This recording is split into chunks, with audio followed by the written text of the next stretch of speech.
میں اللہ پر جو میرا اور تمہارا سب کا پروردگار ہے بھروسہ رکھتا ہوں۔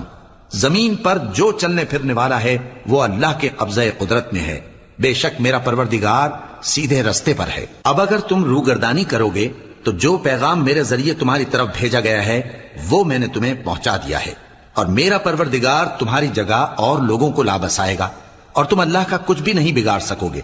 میرا پروردگار تو ہر چیز پر نگہبان ہے۔ اور جب ہمارا حکم عذاب آ پہنچا تو ہم نے ہود کو اور جو لوگ ان کے ساتھ ایمان لائے تھے ان کو اپنی مہربانی سے بچا لیا اور انہیں عذاب شدید سے نجات دی۔ یہ وہی قوم عاد ہے جس نے اللہ کی نشانیوں سے انکار کیا اور اس کے پیغمبروں کی نافرمانی کی اور ہر سرکش و متکبر کا کہا مانا، اور اس دنیا میں بھی لعنت ان کے پیچھے لگی رہی اور قیامت کے دن بھی لگی رہے گی۔ دیکھو قوم عاد نے اپنے پروردگار سے کفر کیا، اور سن رکھو قوم عاد پر پھٹکار ہے جو ہود